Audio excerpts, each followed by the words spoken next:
trying to. I got the first member in right here, but yes, I can sell them the outcome afterwards. But who else would like to speak as to why they're here? What was interesting about this particular challenge for you? I can speak. It's Laura. For me, I think it's similar to the one that I've put up as well. It's all about in consulting. I find like a lot of consultants do a lot of traveling face to face. Virtual is quite a new thing, I think, for a lot of people. And yes, we do a lot of traveling by car, by plane, and it's just to build that more remote working, virtual meetings. And it is a cultural mindset, I think. It's quite new. There's a fear behind it. Can we make it work? There's lots of different ways that people have to change their method of working. I think I've spoke to somebody today and it's like, you know, even having to type things rather than writing on Post-its when you're doing it face to face. There's a lot of underlying concepts to think of also. So yeah, I'm just interested to see what others think about this and yeah, what the other people's thoughts are on this topic. And Laura, can you give a short introduction to yourself? Yeah, sure. I work in people and organizational development for a consultant company called A-Train. Prior to that, I worked more in organic farming, sustainability. So I'm still very environmental and like sustainability focused. And working in facilitation is quite new to me. And I've some more opportunities for facilitation. We're looking to do that more with customers. And also I work as a product expert for hackathons. And yeah, that's quite interesting. I find it's similar, like we do design sprints as well, and we use a hackathon methodology when we do the design sprints. So yeah, I'm looking to see how we can develop that in a more of a virtual kind of concept as well, rather than face to face. So yeah, quite a few different things. All right, I'm glad you're here. Thank you. Yeah, I'm really excited to meet everyone as well. Learn some things. Cool. Oh, Who would and also, like to... can I just add one thing? I might need to nip out because I have a child in kindergarten, so I will come back. Yeah, in the middle. It's just bad time for me at this point. I've never heard the term nip out before. Really? I mean, no, it's NIP out. Nip out. Yeah, maybe it's a British thing. That works. Yeah. It's just interesting. I've never heard it before. Oh yes, I'm from the UK, but I live in Germany. I don't speak German. Yeah, that's a trend, I okay, think. Thank you. Live in Germany. Yeah. So who would like to go next? And if I hear silence, usually I'll call out a name, just so you know. Going once, going twice. Ken Soto, are you there? How's that? Can you hear me okay? You're a little distant, but I can hear you. Oh, I might have to set up a headset. Well, what intrigued me about this particular challenge is I have been kind of an independent designer for about 15 years and have worked pretty much on my own. So I work remotely with almost all of my clients. I haven't actually had an in-person client meeting in about 5 years. So, and most of the work that I do is in higher education. Because of that, my clients tend to be all over the country. So there's definitely a challenge in trying to set up meetings and justify the expense of travel and all of the arrangements. So over the last couple of years, I've been doing a lot more remote things as much as I can. Beyond that, the whole idea of design sprints is somewhat new to me. I'm a little more versed in design thinking over a longer period of time. So the idea of a sprint is very attractive, I think, not only for me, but probably also for my clients who have a particular challenge in higher education.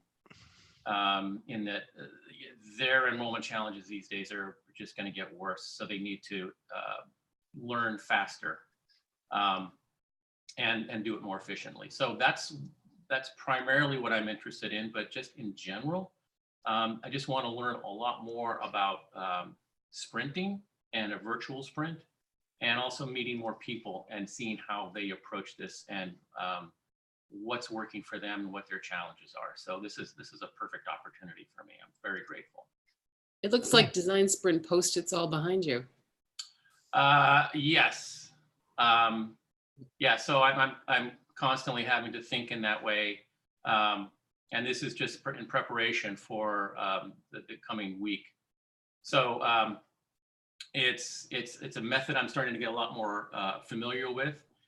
And I don't want to take up too much time, but I've been a designer for over 30 years. So the idea of collaborative design and sprinting specifically is extremely new to me.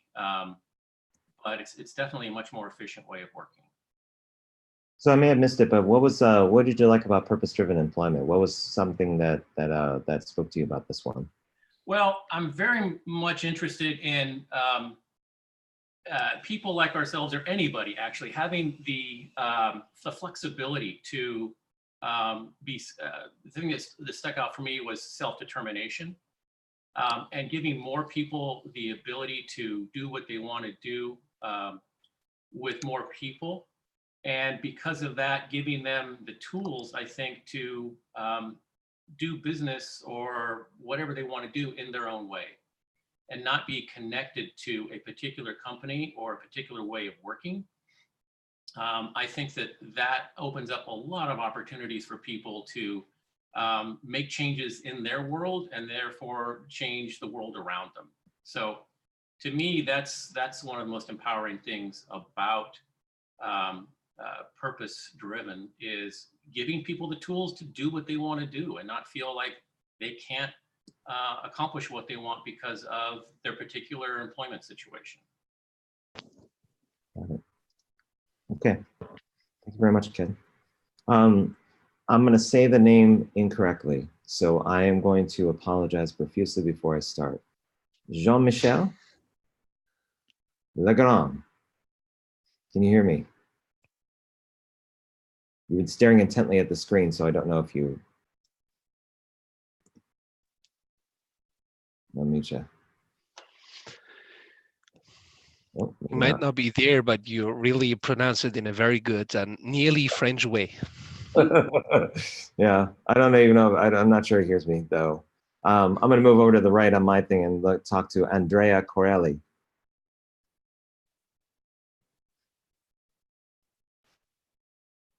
Oh, you're on mute. Yeah, I can hear you. Just trying to unmute. Okay. Yep, Oh, you did unmute me. Okay. Hello. Hi, everybody. Andrea here. I'm based in Milano, in Italy. I do something completely different from most of you, I guess. I'm not into design at all. Actually, I'm a horrible designer. But I'm a product manager. I work for Sony Music. I've been working in the music business for the past 20 years or so. I lately, very randomly, stumbled across the design sprints concept, and then to that it was waterfall. I went to the local meetup and the GVDS was mentioned, and here I am.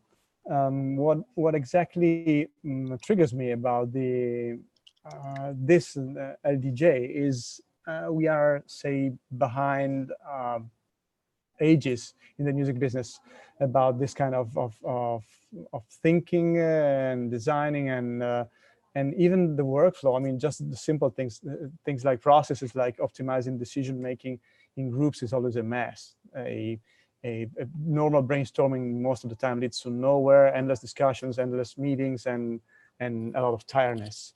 So I'm really into learning some new tools to better perform my job, to transfer to my team and my colleagues, and maybe who knows next. Great. So purpose-driven employment. What spoke to you about this challenge? Yeah, it's all about having people do what their purpose is most acquainted to. So everybody can perform better and feel better at work. This is my feeling about it. Okay. Sounds good to me. Thank you, Andrea. You're And welcome. I think we already touched base. We're both from the music biz at some point in the past. So interesting to, if we ever get into stories, it'll be a fun time, and I'll probably get way behind in my work, but yeah, talk later. Let's see, Jean-Michel, are you ready now? Can we hear you? You could speak. No, still. Yeah. Oh, wait, go for it. Yeah, hi. Hey, now did I say hello. your name right, or did I not do Yeah, that? that was perfect. That was Okay. good. So, Jean-Michel,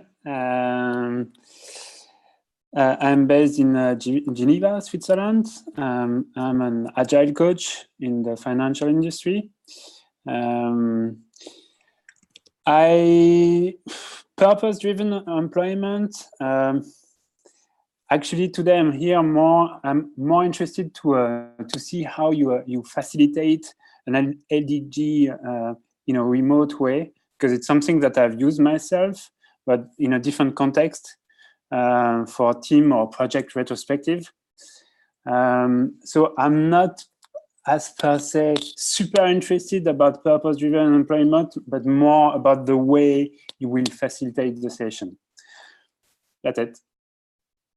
So no pressure on me. If I screw this up, then I'm gonna crawl under a rock for the rest of the day. Thanks for keeping me in line, Jean-Michel. I'm very glad you're here. No pressure. Thank you. I'll be okay. Let's see. So we're gonna go down to the dark side of the moon, or dark side of the planet, for Michael Hawat. You're out in I want to say Australia, but or New Zealand, but I may have gotten that wrong. Where are you at, Michael? Not there? Oh, never mind. He's in Brisbane. Yeah, he's in Brisbane. He's my friend, yeah. Okay, well, there you go. Got it. Speaking of Brisbane, Fatima, why don't you go ahead and introduce yourself, please? Hi, everyone. My name is Fatima. I'm a design researcher, and I live in Brisbane, Australia. And this year I'm lucky because more people from Australia joined to third global virtual design sprint. So I'm not alone in Brisbane. And yeah, to be honest, I didn't enroll for this session, but because I decided to join because of the time. I put my toddler to bed, so I thought, okay, and I finished some marking, and I thought, okay, I have time to come and join this session before I go to bed. Yeah. Cool. Well, I'm glad you're here. By the way, I'm going to circle back around to the folks in the very beginning that I didn't ask for introductions, so you don't feel left out. And if you're waiting while everyone's doing introductions, back on the mural, I finally got everyone's kind of representation at the upper left-hand side. Some of you have already kind of put in some of your favorite vacation spots. If you want to kind of like multitask and put in your own vacation spot in the big white square there, you can do so as kind of like a practice to work within Mural. The easy way to do it, and I'll go ahead and share my screen just as a quick kind of demo, is all you have to do is go over to the left-hand side here, and there's a little menu bar for Mural itself. Just click on this one that looks like a mountain image, and go ahead and put in the search just something of a favorite vacation spot. So it could be like Rome. And once you put that in there, Mural should auto search for an image that corresponds to that search query. And it's just a matter of clicking and then dragging it over to where you are. So I'm kind of doing a leap of faith that Kristen likes the Colosseum, but if she does not, she can go ahead and delete that like I'm doing and put in something that she likes. So there, that you can do that in the meantime. But I'll circle back to you, Jerome, because we started with you. Why don't you give a brief introduction of who you are and why you like Algonquin Park so much in Ontario? Jeroen Vermoot, living in the Netherlands, Eindhoven, Brainport, as we say here in the south of the Netherlands, so not Amsterdam in the south.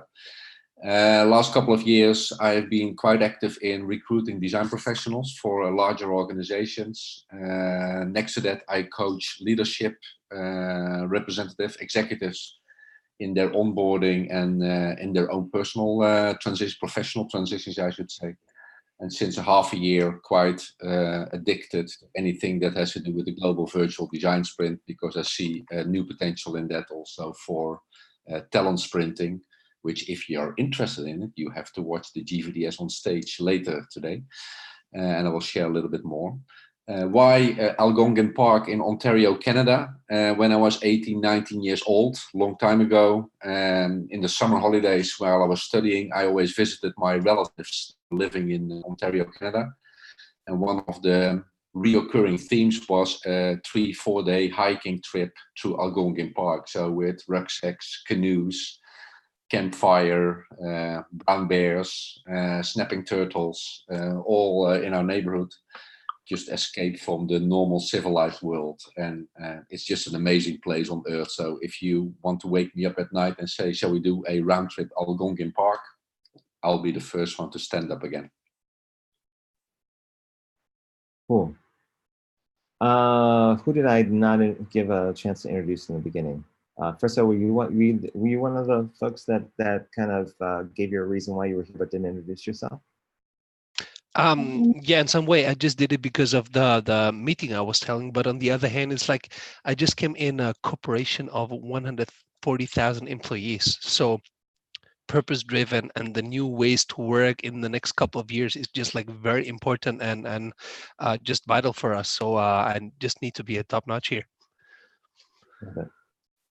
And by the way, it's for those that are the uninitiated, Frisso was one of those superstars in April that did a ton of things for a lot of different people. So I'm very grateful for him being here. But yeah, he knocked it out of the park last time around when he was involved.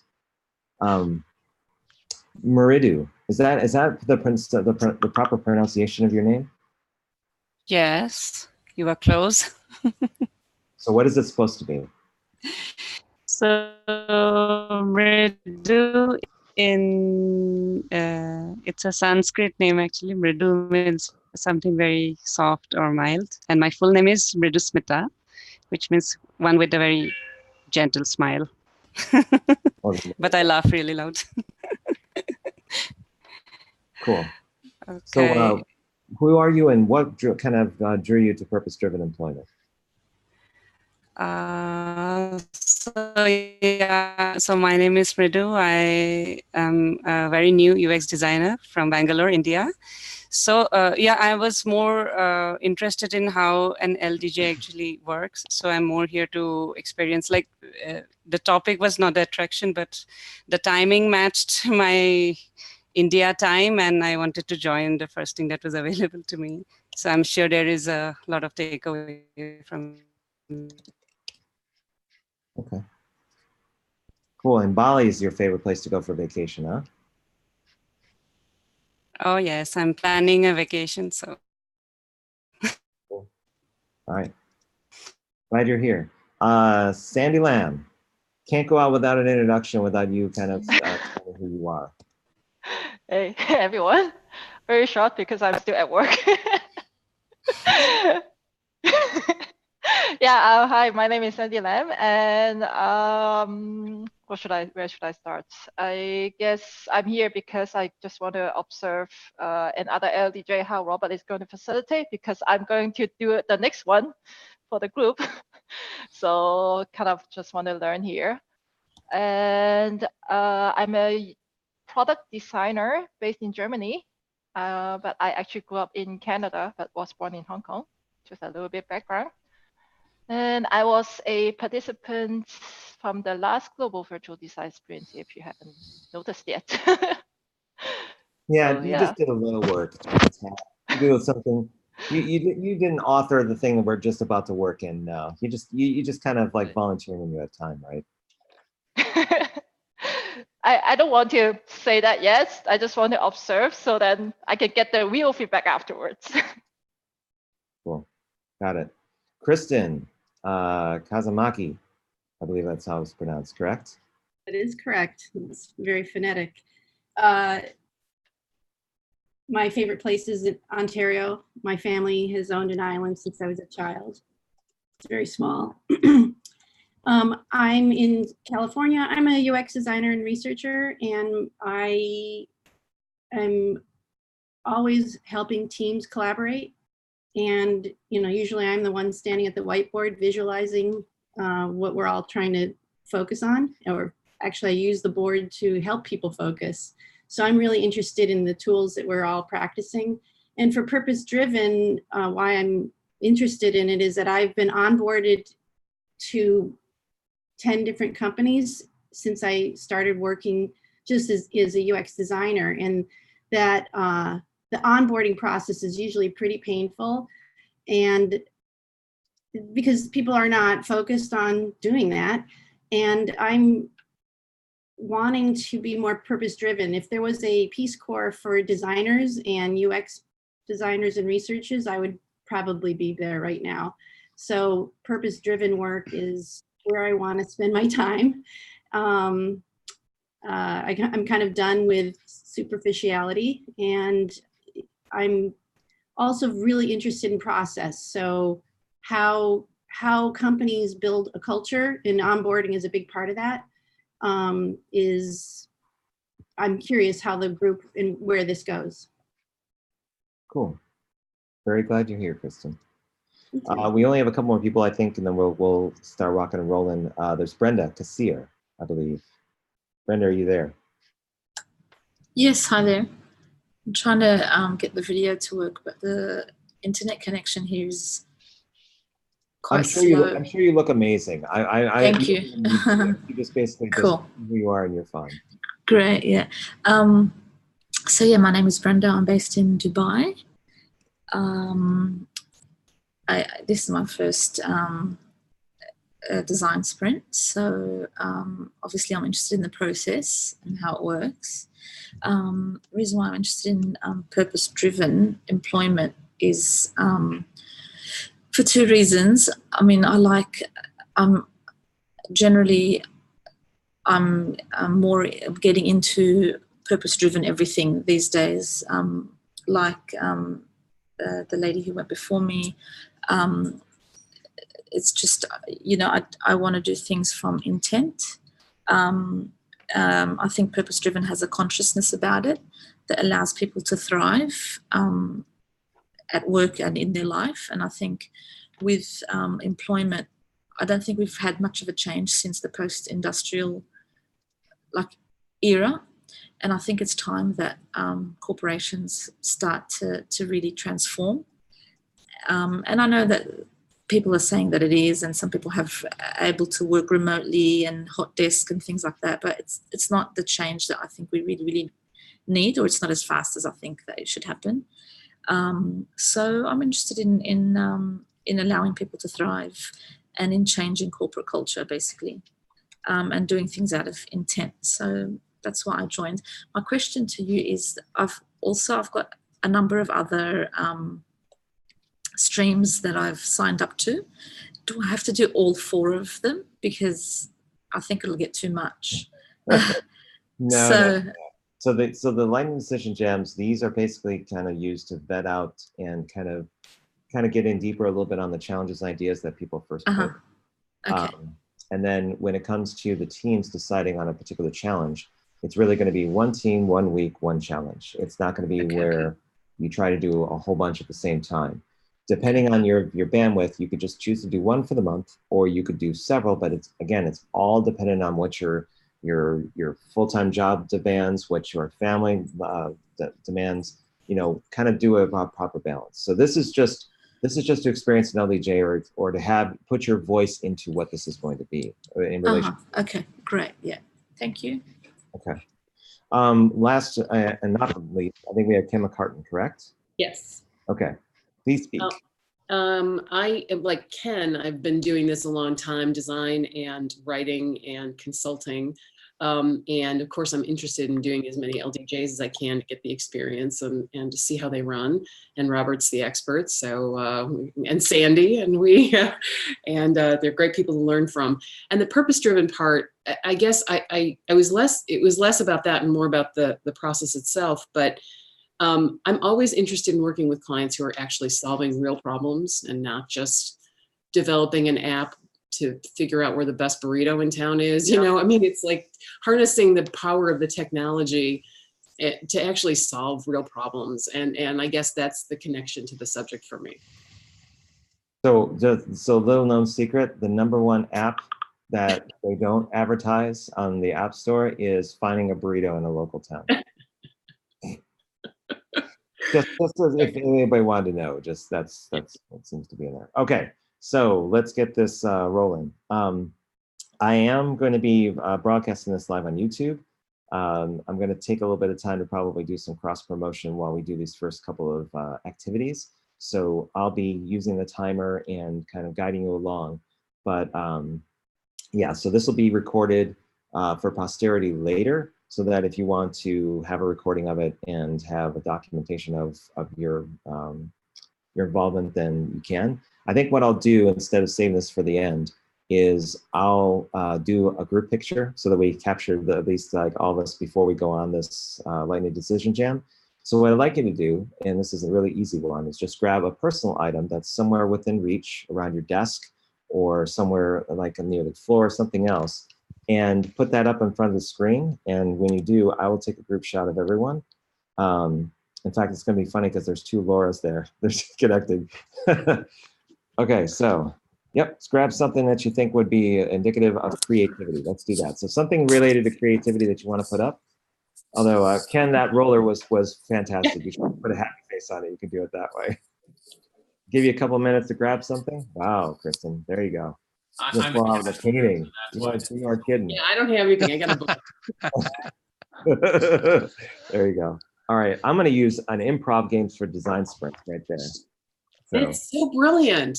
I love that. That's cool. Got that from the what was it? The Google Design Sprint Conference. So I've done improv games. They're fabulous. So are you ready?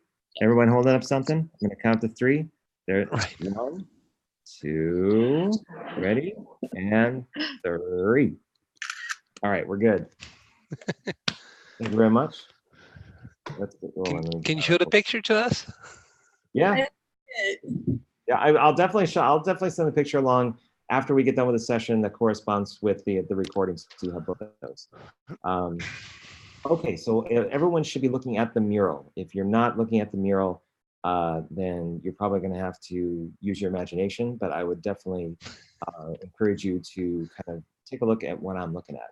So we're going to be moving from left to right, and we'll be doing a couple of metaphors within the whiteboard that may seem a little off. If you get lost or you're not sure what to do, just speak up or use the chat, and then we can kind of go from there.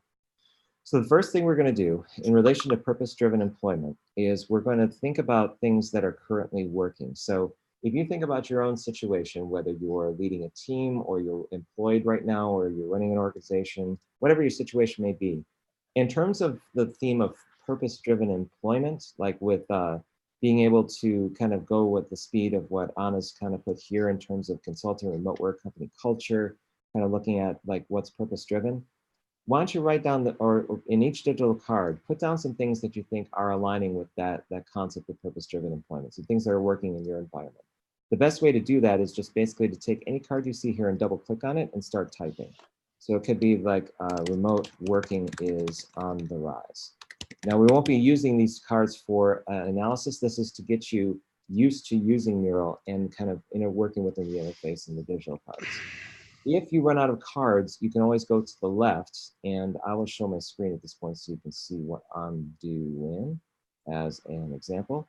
You can go ahead over to this left-hand side over here where the menu is, and right here, there's a little card that looks like a fold over. You click on that, and you have all these 3x5s in different colors to choose from. You just basically grab one, drag it over, and you can make your own card here.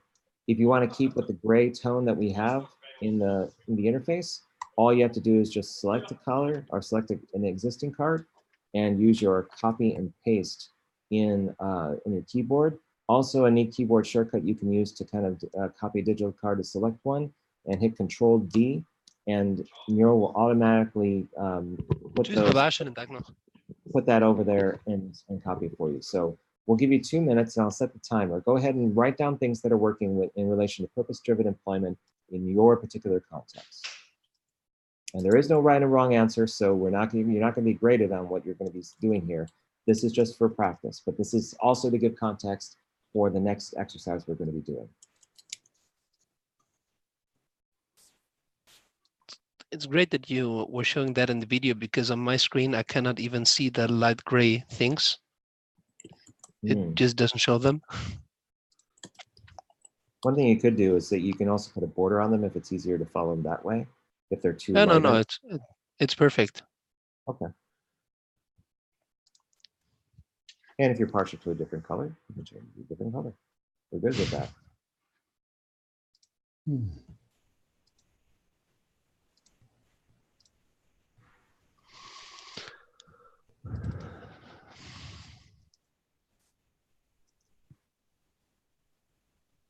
And for reference, I won't be participating myself. I'll be acting in the facilitator role, so I won't be kind of influencing where this particular, these exercises go. This is just going to be the collective thought around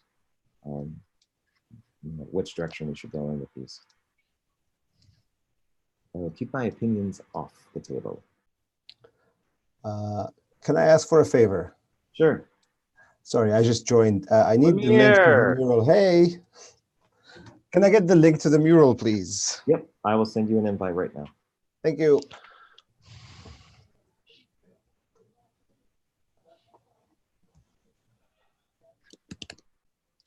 By the way, did you see the post about about Mateo that I put up in random in the Slack yet? No. Check it out later. You might like it. Okay. So Amir, just to give you where we are, we're just kind of playing with the things that are working in relation to purpose-driven employment. This is just an exercise for people to get used to the mural and the cards. So we just ended this part. Now we're going to be moving in for, if you're working on your digital card, just wrap that up and go ahead, and once you're done, deselect your digital card and we can take a look at what everyone's kind of put on there. So before we go to the next one, look at what people have said about things that are working, and kind of bring that in a bit and see if it kind of contrasts your own point of view or it aligns with it. So let's kind of give some feel for what everyone's thinking as we're kind of going into this. And now, as you've kind of been thinking, kind of in the space of things that are working, we're going to go in the opposite direction, and we're going to capture all the problems with your current situation that don't align with purpose-driven employment.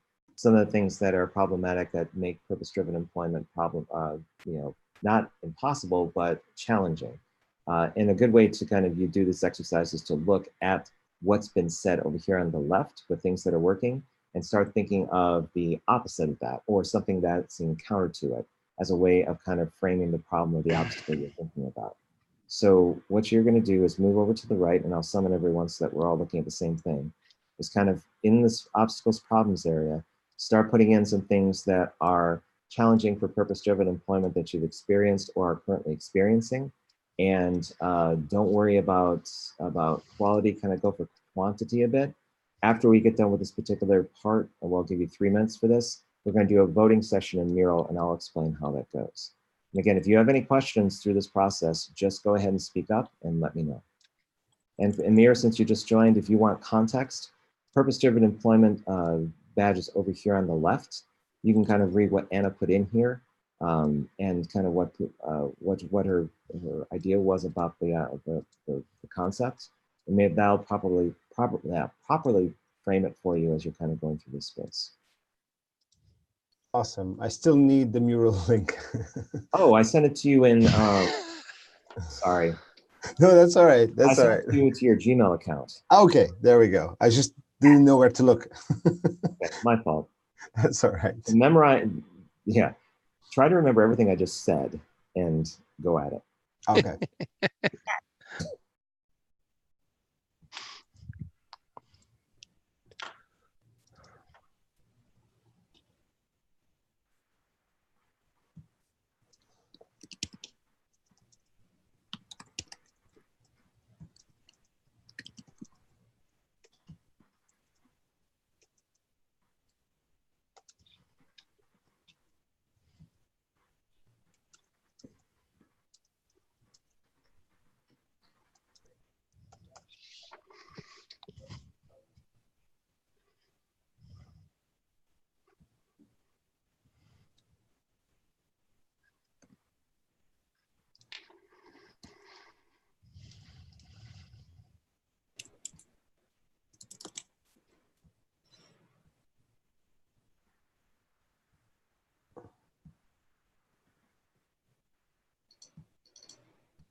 Okay, we have about less than a minute left.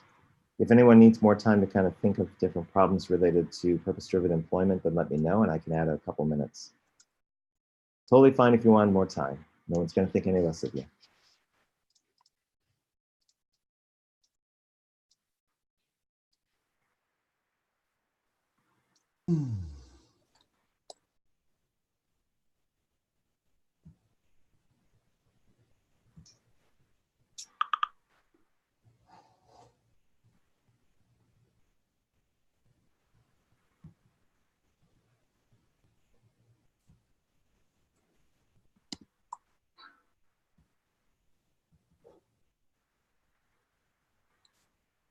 Right, so if you're still working on digital card, go ahead and wrap that up.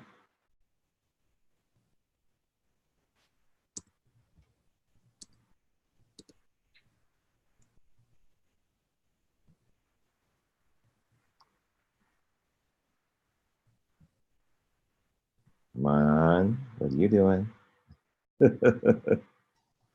All right, so we have a number of cards here. Let's see here, just give me a little bit to get oriented. So what I'm gonna do is I'm gonna take the problems that we just got done kind of exploring, and I'm gonna lock this down a little bit. Give me a minute, I'm gonna go back onto sharing mode. So you can see what I'm doing. So I'm going to take all of these cards over here and I'm going to bring them over to this section where we're going to prioritize them and kind of do some affinity diagramming. So the way this works is, if you've never done affinity diagramming before, is that you're going to, I'm going to kind of zoom in here on the section and then bring everybody around to looking at it. So what you do in this section is you take a look at all of the different cards that have been created and look at them and see if there's a couple of them that kind of belong in the same space, like they kind of fall into the same category. You're going to use, or a group in this case. So there's these little cards that say group name. You can bring a card over to here, give it a name, and then start putting in cards underneath that you feel fit that category. Don't feel like you have to force it, but start kind of grouping these by the type of card that you see, or cards that kind of align together. And we'll take just a couple minutes to kind of do this before going into a round of voting to see which ones seem to be the most important problems to consider out of everything that people have submitted.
Okay, we have less than a minute left. If you need more time, it's fine. I'm not going to press the time too much on this particular exercise.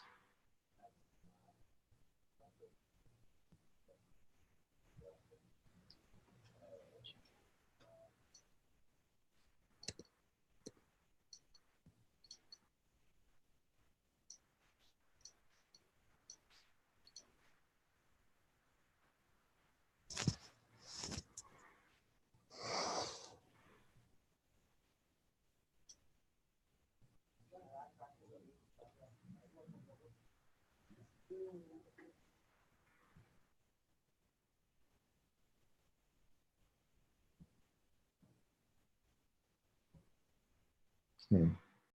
Looks like we're doing pretty good.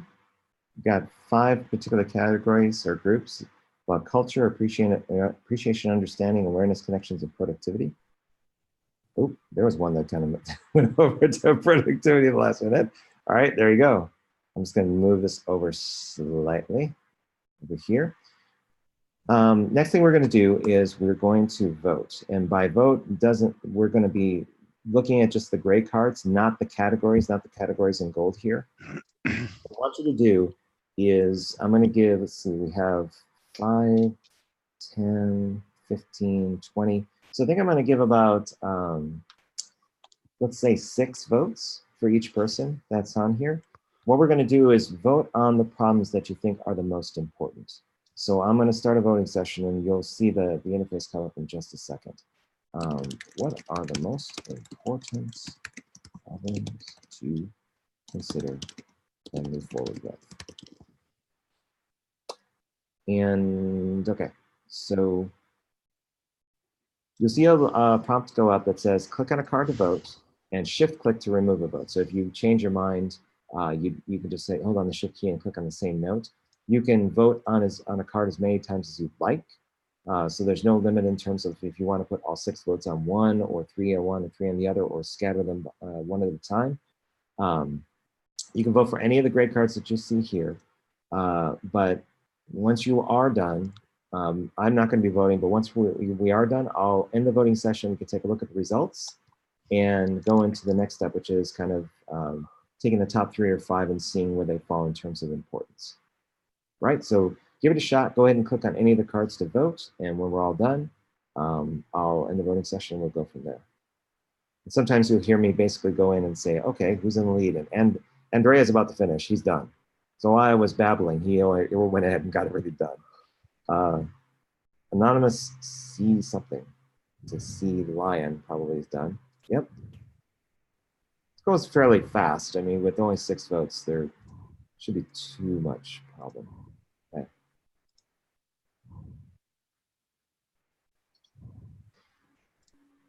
Also, if there are some accounts that just have 6 votes and don't move, I'll either assume that you're not at your computer or that you are observing and don't want to vote, and just kind of go from there. So right now, the anonymous pig is the only person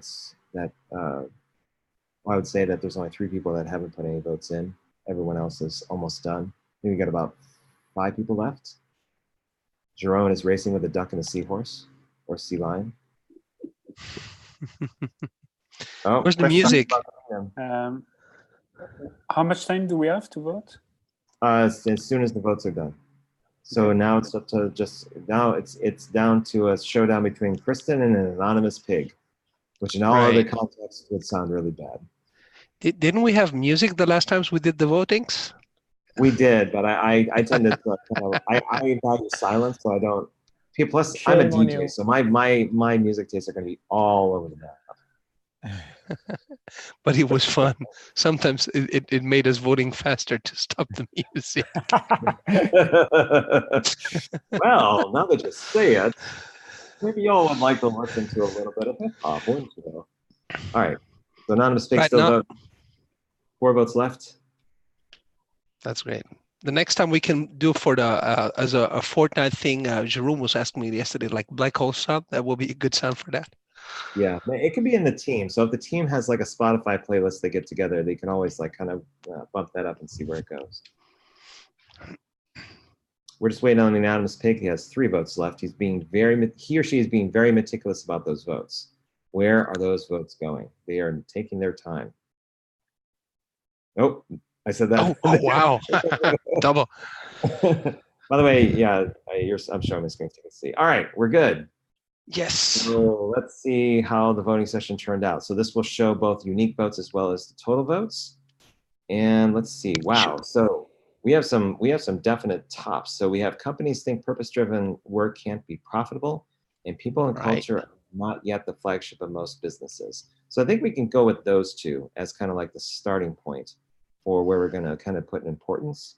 So I'll just put borders on both of these. I'll copy them and bring them down to priority. So this is like another filtering exercise that kind of is the jumping off point from where we last started.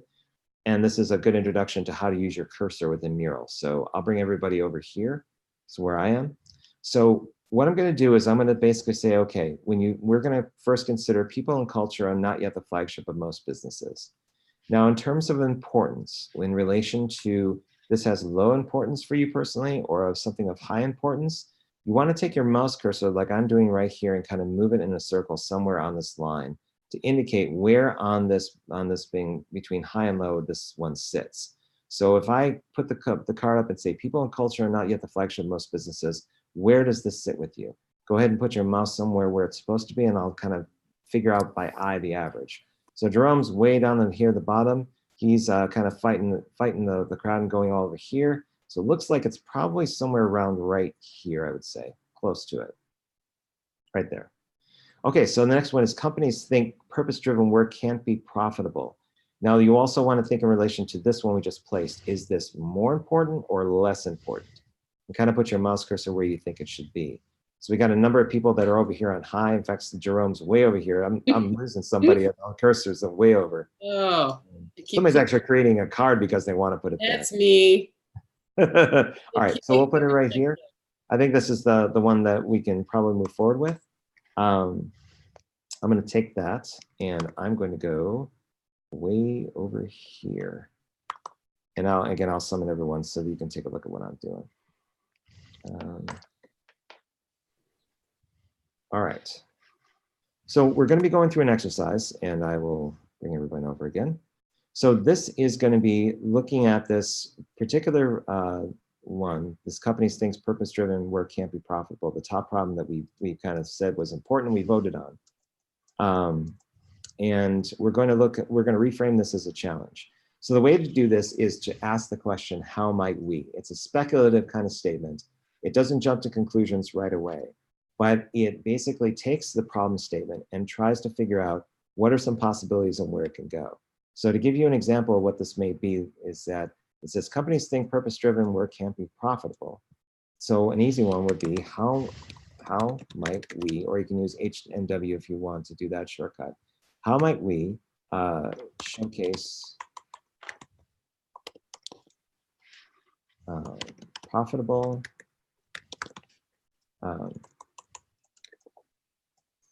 projects that have high purpose? Just as an example. But how might we might be different in terms of how you think about this problem. But go ahead and we're going to take about 3 minutes to do this.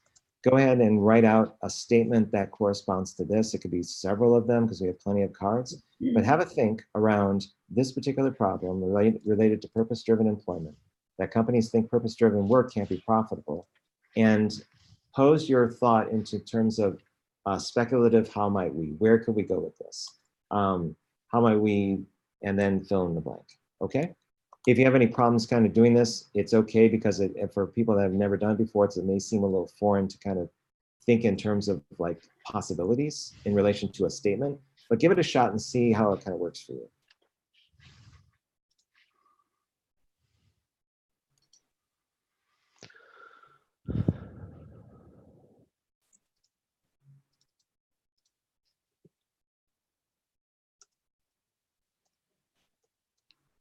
Sandy, how do you think we're doing?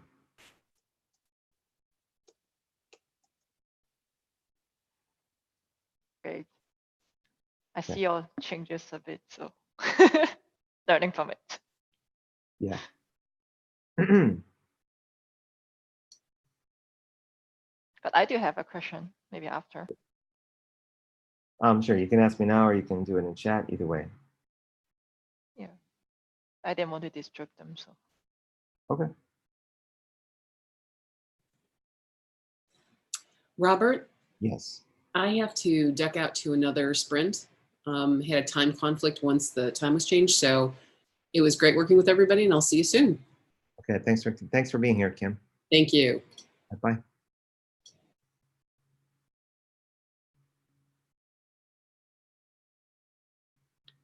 And for reference for everybody else, we are going to be going just to the bottom of this hour. So we'll go into the 30-minute mark, and then I try to be fairly concise on time so that we won't go completely off the rails, because all of you have a lot of things you need to get to.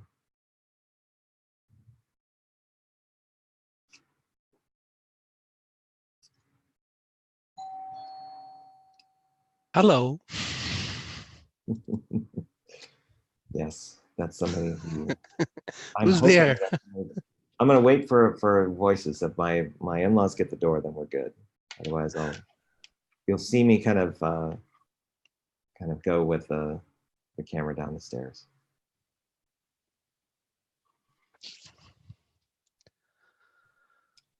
We have a minute left. If you're working on a card, go ahead and wrap that up.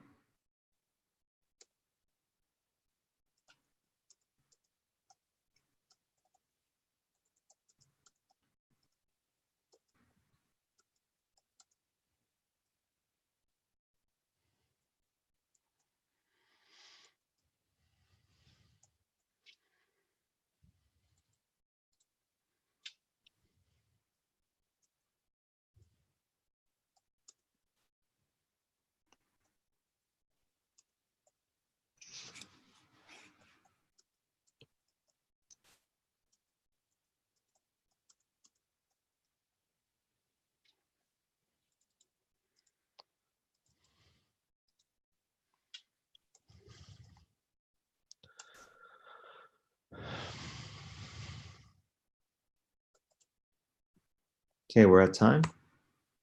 Go ahead and finish up your card that you're currently on.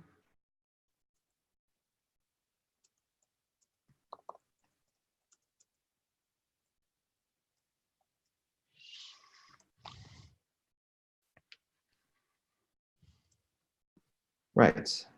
Okay. Another round of voting. This time we're going to do 6 votes each, just like last time.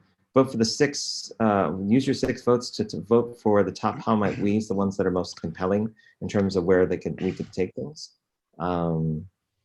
So you'll hear me say what I'm going to type, even though you don't need to. I'll do it anyway. Which how might we's are the most compelling?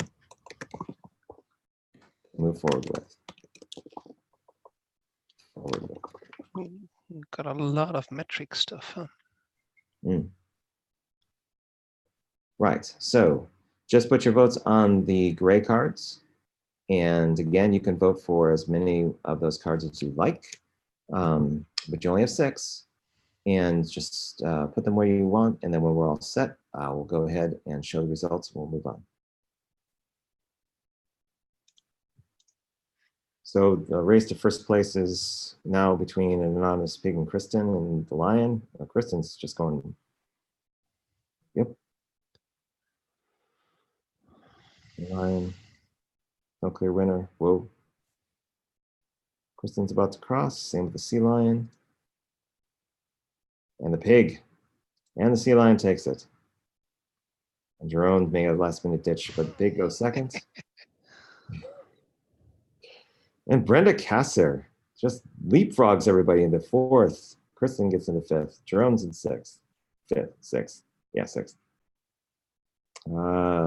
Another sea lion's about to cross. Can you feel?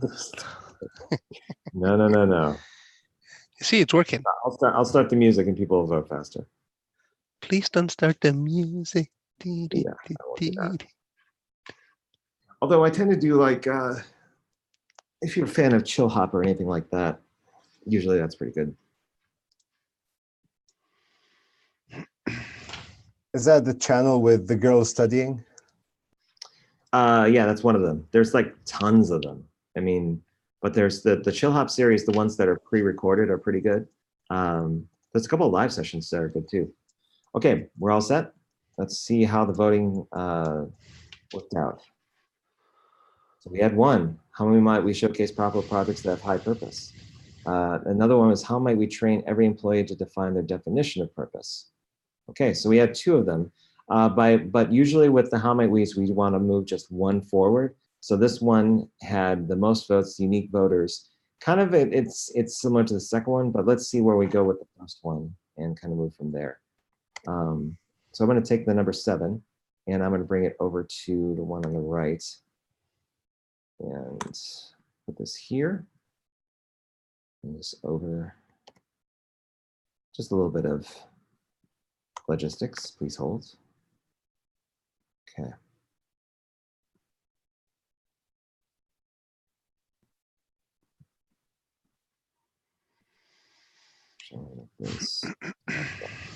Okay.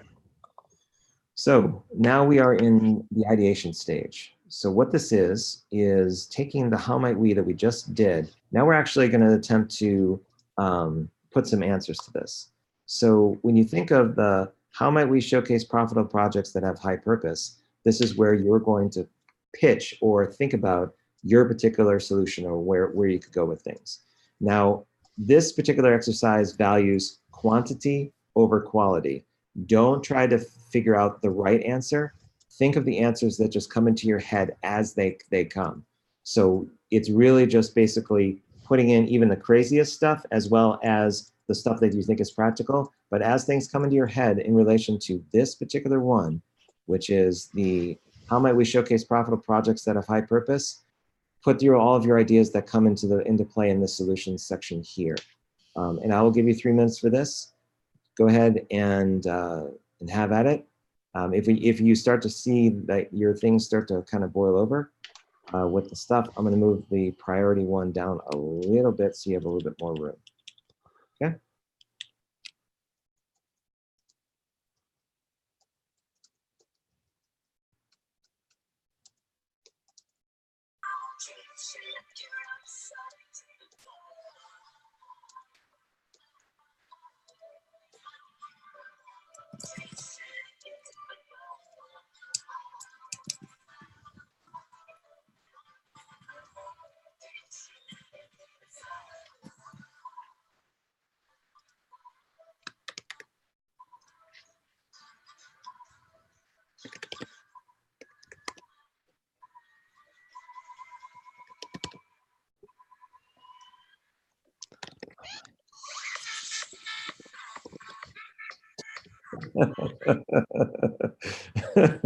It's not me, Robert. It's not me.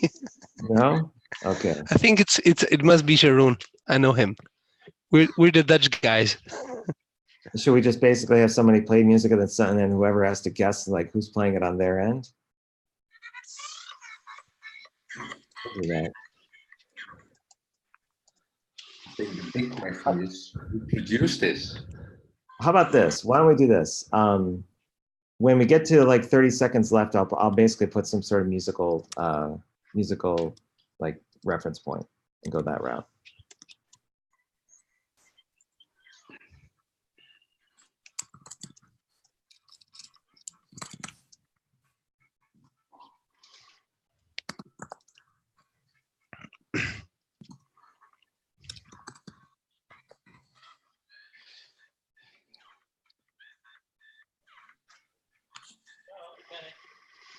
Got about a minute left. Okay.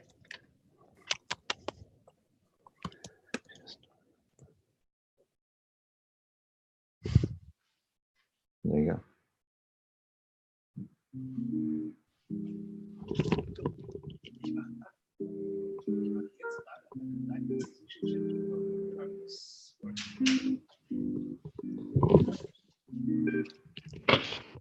Do those guys play 24/7 live? Now that would be interesting if they did.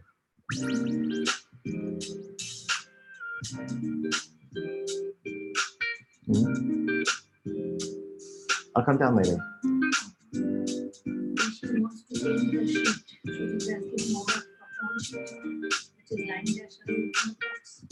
Yeah, go ahead. In 15 minutes. Okay, let's kill this. Right, so if you're still working on something, kind of like finish that up.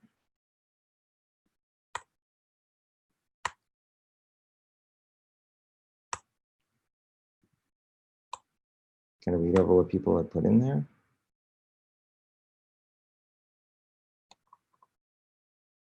Kristen, if you're done with that one, go ahead and click anywhere on the white space. There you go. Perfect.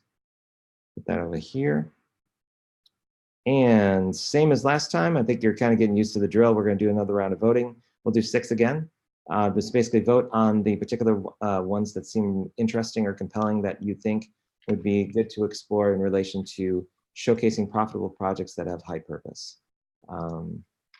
do one more, start one.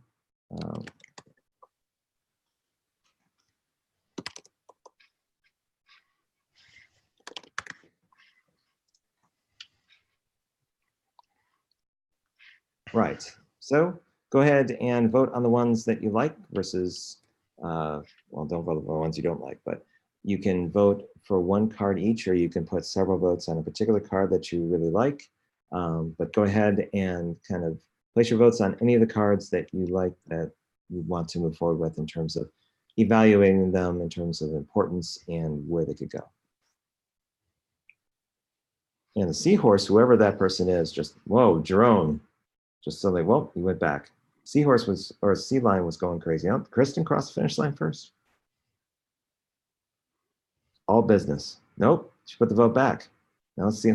I gotta do the stop the play-by-play. There's too many going back and forth, so it's distracting. I will let you know when we only have a few people left for voting. Robert, how are you feeling about the template as a facilitator? I like it. I think the thing I've noticed after two uses is that the colors probably could be recast a little bit, given Frizzo's comment about the gray, which I think is valid because some screens will have it lighter. The blue also, when it comes to the these things, may need to be rethought slightly. I don't mind it that it's like brand color, but I think just in terms of, no, the size. In terms of where it was, it's a little harder to see in relation to other elements. Okay. But so far, I think it's great. Maybe more spots if we have like 12, 13 people like we do now. More spots at the top. Didn't expect that many people actually. But yeah. Wait until Friday. Friday's going to be gangbusters. We got a lot of people coming. Those are the two. They're the two most popular ones that we've vetted out by the participants. So, yeah. Introductions will be interesting then. Yeah. Time box everyone. We'll see. You got 10 seconds to make an impression. Yeah. So the lions in the group are the ones that are being very thoughtful. So it's between a duck and a lion. And a duck, I think the duck's going to take it. By the way, if you're wondering why I'm doing all the play-by-play, up here, if you look at the share, you just basically look at hit the caret and you can see the votes as they're kind of transpiring. So I'll give the lion about a couple, 10 seconds to kind of put a vote in so I know that that person's still existing. Or if you're hearing me, anonymous lion, you can shift click on something or click on something and let me know. Yeah, hi, it's Laura. It's just because I've just come back in, so I was just catching up and trying to figure out where everyone is. So I think it might be better that I didn't vote right. And also I was having problems with Mural, but I think I need to ask you some questions about it when we're like another time. I was in like zoomed in really far and I couldn't get out again. So I'm totally lost and I'm not going to vote because I don't think I am voting fairly. Yeah, the tricky thing about Mural sometimes is that you may have the browser kind of selected. So when you do the command minus and plus, you're actually like contracting and expanding your browser like elements versus what you're doing in Zoom. But a quick way of doing it is just basically, if you're on a Mac, it's command minus and plus, and it'll take you in and out. But we can go over it in Slack later. Just go ahead and reach out to me there and I can go through some of the things. Yeah, I don't have a Mac, I have a Dell. So yeah, that would be really useful to Okay, PC too. Thank you. Right, so everyone's voted and we'll end it, see where things landed. And we've got a few that are big. So select a pilot project, run it and showcase it. Tell a story of change in lives of those impacted, celebrate a purpose, project, and show a changed lives, and include the purpose in your brand story and strategy. So I think for interest, we're going to take 4 of these. We're going to take 7, 6, 6, and 5, and we're going to run them down here in terms of order of priority. So I'll go ahead and arrange these by a row, bring them over here, summon everybody to where I'm looking. And okay, so same thing as last time. We're going to use this particular band here to figure out the importance of all of these. You're going to want to use your cursor and kind of circle in one particular spot. So we're going to start with celebrate a purpose. Oh, actually, we'll start with the one that people valued the most, which was Include the purpose in your brand story and strategy. Actually, no, that wasn't it, but we'll go with this one. Include the purpose in your brand story and strategy. Where does this fall in terms of importance? Go ahead and put your mouse cursor where you think it should land somewhere on this particular spot. The lion is not too enthused. We have Andrea, who's not too enthused either. We have some people like Krista and Fatima over here, and some people in the middle. Kind of feels like it's somewhere here, right around here, somewhere in the middle, because we have two extremes, a bit of a middle here. So we'll include it as kind of like the baseline, somewhere in the low importance. Celebrate a purpose project and show how it changes them. In relation to the purpose and brand story strategy, where does this fall? And we got a whole bunch of arrows here, so I'm just going to drop it right there. I think people are kind of good on that one. Select a pilot project, run it, showcase it. In relation to these two, where do you think it kind of lands? We got two groups over here. We got a number of groups over here too. So it actually is less than include the purpose and brand story strategy.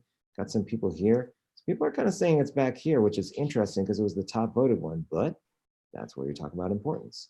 Tell the story of change in lives of those impacted in relation to all of these cards. Where does this one fall? Like a Tetris, where does it go? And it looks like it's right around the same, almost the same area as this one. Would you say, now here's the question for everyone. Just consider this card. Is it more important or less important than celebrate a purpose project and show how it changes lives? Put your cursor on either the left or the right of that card. You can tell me where that kind of falls in relation to it. So there's more, it seems like there's more arrows to the left. And it's pretty similar from the content. Yeah, yeah. So it's pretty much the same thing, it sounds like. It's nearly one, yeah. Okay. Restating the same. Okay. Yeah. Maybe the language is just showing it. Okay, so let me do a little bit of logistics and give me 1 second. I'm going to get the next one set with the cards that we have. And this will be our last exercise of the day. So we're going to take the 3 that are here. So I'm going to put, I'm using Sandy's templates to color coordinate. And this one here and there. Okay, so here's the way this works. This one is an effort impact matrix, but for people that are old school, this is basically based off from Dwight D. Eisenhower. This is something that came from his administration, where they basically used a 2x2 framework to figure out what was important and what had impact. It's the same thing with this. So we already have our problem. We figured out a how might we in terms of where we could go.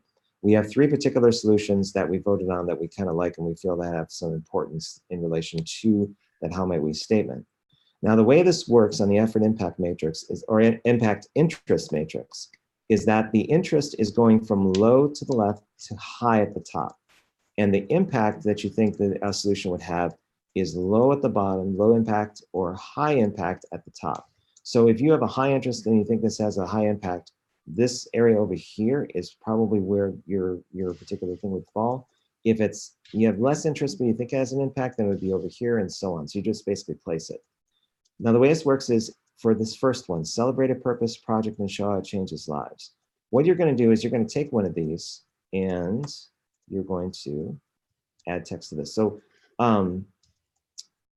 Sandy, are these shapes or are these digital cards? Yeah, shapes. Okay. For reference, they're harder to click on than digital cards. Oh, right. So I'm gonna do a little bit of an audible here and just basically like use these because people can click on them a little bit easier. And I'll use the colors that we have in the palette. But typically that when you try to double click on those, you have to click in on a really particular color. Right at the center. Yeah. Which one is this? This one. So hang on, before you put your names in there, hang on. 1 sec. I need a please. Too excited. Yeah. Should I help? Nah, I'm good. Okay. I think I got it. Jerome. Come on, man. Okay, wait. Ow. All right. So let's do this.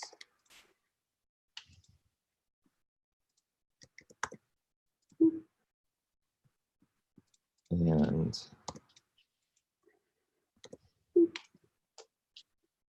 that sound effect isn't from me. That's coming from Mural, actually. Oh, really? I didn't know that. No. Okay, so the way this works is you're going to put your name in. Yeah, there you go, anonymous line. Perfect. Just draw those and bring them over. Just go ahead and double click on a tan one that has your name on it. So I'm going to go ahead and put in, like, say, Robert for this. And you're going to take your particular circle that has your name on it in relation to celebrate a purpose, project, and show how it changed lives. And you're going to put it in the center at first. And then you're going to figure out, okay, for me, looking at that one, do I feel it has a lot of impact? If it does, you're going to raise it up. If you feel like it doesn't, for that particular solution, you're going to bring it down below the center line. Then after you do that, you're going to look at the x-axis and go, okay, what's my interest? If I have a high level of interest, I'm going to put my circle over here. If I don't have much interest and I'd rather do something else, then I'm going to put the interest is over here somewhere on the left. But for each color, both tan, blue, and gray, you're going to coordinate those with each of these solutions here. So the one I put for myself, I may, for a celebrate a purpose or project, I may say, okay, this one, I think it's going to have a great impact, and I'm kind of interested. To tell the story of change in lives of those impacted, I'm going to take one of these and go, you know what? I think that has even that has high impact, and it's going to be, I really love it. You put it up here if you want. Basically something where it's way over here on the side. But go ahead and place these where you'd like to. Take a couple minutes to do it, and then we'll wrap up with a little bit of discussion, and then we'll end on time. Okay? So have at it. Oh. And don't worry about kind of overriding like somebody else's thing. This is just to gauge interest, so that what I'm going to do is take what people say here, bring it back into the team mural, and then coordinate the LDJ number that we just did with your card. So I know that this particular challenge, after going through this LDJ, is something that you want to take back to your team as a possibility, if that makes sense. If it doesn't, it'll be crystal clear this week, because I'll be making a video on it.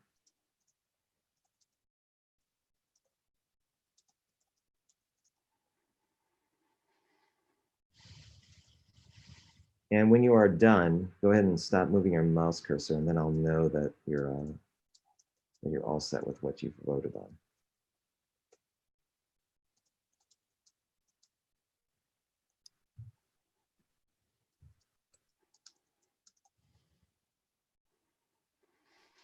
And by the way, you won't hurt anybody's feelings if you have no interest or you don't think it's going to make any impact. This is just basically for reference for myself and for you know, potentially like thinking about how other LDJs will be run in the future. And you also aren't committing to anything. That's an important thing. This is not commitment. This is just showing interest, because later on the commitment's going to happen on the team level, not necessarily here.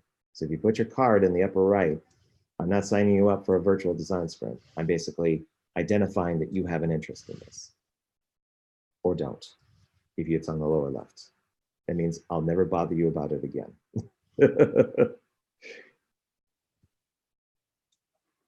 Take a couple of minutes for people to kind of put in where they want their names to be.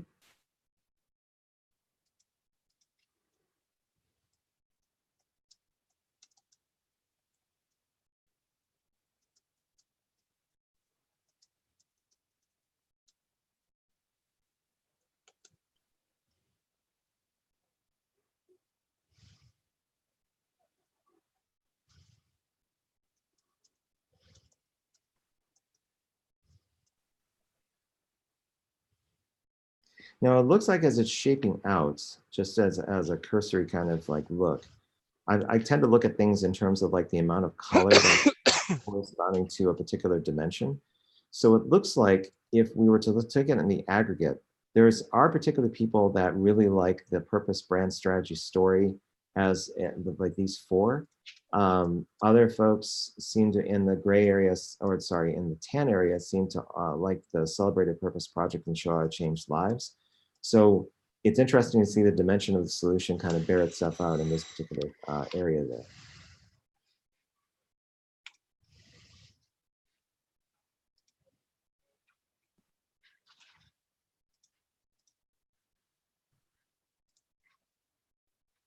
Okay. I think that's everyone. Before we break, does anybody, I guess there's two questions. One is that, what did you think of this process in terms of kind of coming to a conclusion about a direction on the solution? And second, do you have any thoughts about the challenge, purpose-driven employment, after you've gone through this process, whereas you had a certain impression before and now you've come to this spot? What are some things that stuck out for you? Question number 3, is there anything we can improve on the template? That too. Well, the little thing Robert already mentioned on my screen, for example, with the cards you provided, like at ideation or something, I cannot see them. So it's a white card on a white background. I can just see the cards and find the cards if I look at Robert's video. Solution by a new monitor.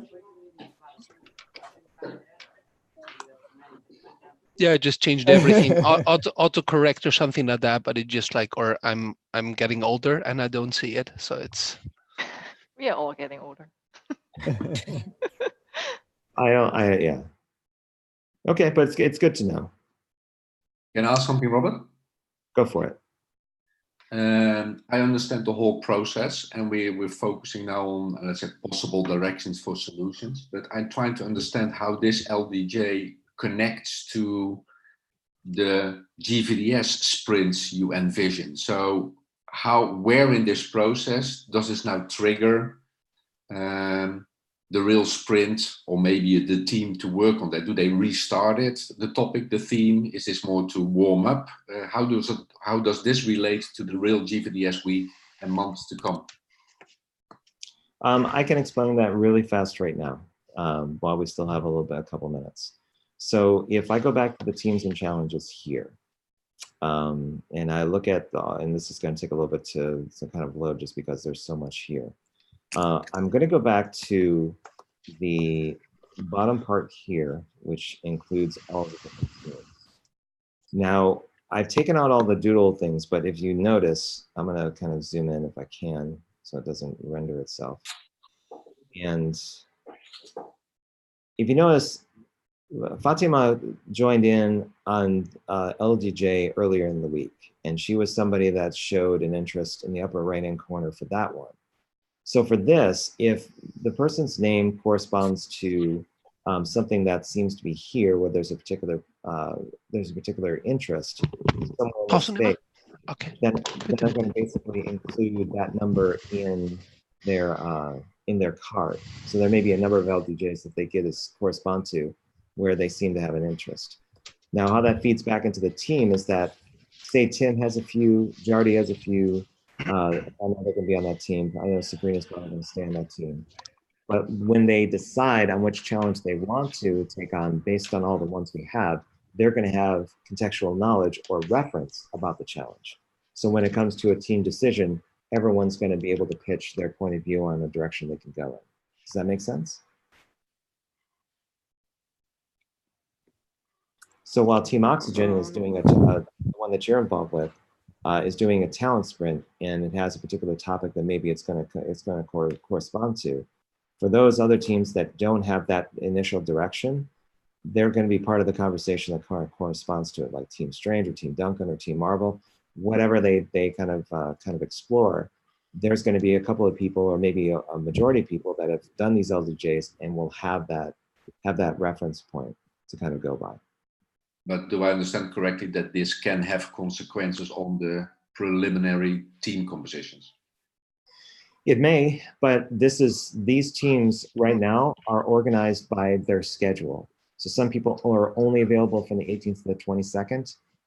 Some of them are available on all dates. But the idea is that once the challenges start becoming known by the people that are here in the groups, then you start seeing more shifts in terms of people going, well, Jason says, you know what, I really don't like that particular challenge. I'm going to look and see what the other teams are kind of working out to be. And maybe on the if he's available on 11/15, over to there. So but Robert, sorry, just one question inside. So it's like, as my question also was, why is it the impact interest scale? So I do reflect my interest in that topic. So you're meaning that if my interest, if I think the impact is high, and that means or reflects, okay, I think it is, you can really create something. And if I put my interest high, that means I'm very interested into that topic. And this is why I put it on the right top axis. And Right. this is why I can afterwards choose the team. Is that right? That what you're meaning? Yeah, so essentially, yes. So what you'll be Okay. able to see is a bunch of different team members that say, this is the team I want to be on. And you're going to see the LDJs by number that they've already been a part of and that they have contextual knowledge about, that given feedback on. Right. So that Right. when they have their first session, like it's usually anywhere from 30 to 60 minutes, they go, okay, let's decide on a challenge. Let's figure out our roles. Let's figure out our schedules to see when we can get together in November. Okay. Okay, got it. And then once those things are all decided and it's defined, then they can move on to the research phase of kind of preparing for what they're going to be doing. It's more important for the people that are executing on the 4th to the 8th to kind of get this done, more so than people that are going the last week of the event. Yeah. Okay, got it. Like, for example, I'm one of the people who's willing to make time whenever the time of the day is for a challenge. That's one example. I wouldn't care which team I'm on or where the team is located or which dates. I would just make the time if I'm interested in the challenge. Yeah. And so some of these teams will break apart and others will reform based on interest as well as like availability. So there's going to be a little bit of shift, maybe perhaps a lot between the particular teams, but that's to be expected. We'll see more solidification and more like definition by Friday of this week around what teams are where and what challenges they're taking on. At least that's my assumption. It may go into next week, but I'm really going to be pressing for more of a definition around where people can go. Can I ask, is the team names are random and I'm having a hard time seeing a team, even remembering what team I'm on. Yeah, the teams are just arbitrary, so they're totally random. When you get your team together, you can change the name. I do encourage it, and then you guys can make it whatever you'd like. This is just me, just kind of putting it out there, saying, okay, I used last names at first, and then I did superheroes. You know, it's just temporary. The teams are tied to specific jams and specific topics. They can be, but the idea is that the teams themselves are going to choose what they do for a challenge. They have to choose from like a subset of 3 or 4 or 5 different ones and decide which ones they want to move forward with as a team. So I'm opting, even though it's a little bit of a collective chaos, I'm opting for choices versus kind of arbitrarily kind of setting which challenge it is and potentially having people not really being enthused about the choice. I'd rather it be it's kind of a democratic versus non-democratic decision to go in that route. But if that doesn't work for some people, feel free to tell me in Slack in all capital letters saying, you suck, this doesn't work. I'm perfectly fine with the constructive criticism. Feel free to let me know if it doesn't bother. No, I would just suggest that if I understood it correctly, that you there's an explanation about the interest, that it means your interest for doing that sprint, because I think then it's more clear that you're saying, okay, I can have a great impact, but I'm not interested in tell the story of changing the lives of those impacted. So that means I think it would be great, but I would not go for a sprint on this. Okay. Yeah. So if there's any information on that. Okay. Yeah. I mean, part of the idea was basically having 3 so that we can see where the variations were in terms of the solution. What? That's perfect. That's perfect. Yeah. But I think if the interest shows up on what team you should or might be into, because if you know, like there are 10 people that are really interested in doing that topic, yeah. Even if the impact is not that high, it would make a perfect team to form something, right? Correct. So that's exactly it. So it's one of those things where we'll look at the current team makeup and say, if the people here all wanted to get together on this topic because they all felt strongly about it, then you can arrange the team by LDJ number. But there's going to be 8 more of these coming up this week. So there's going to be a lot. Exactly. So it'll just be a matter of people choosing. But thanks for that feedback. So I get it. I understand where you're coming from. Okay, we are over time by 5 minutes. I want to respect the time that you've given. 90 minutes is a long time to kind of be part of this. I hope you got something out of it. I really do appreciate you being involved with it.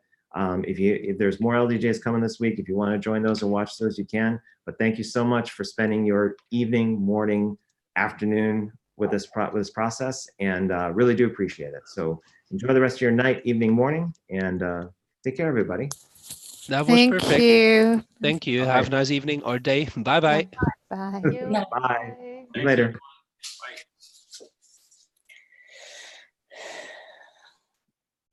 What a sigh. Well, yeah, depending on when you're starting your day or not. So there you go. Bye. All right. Bye.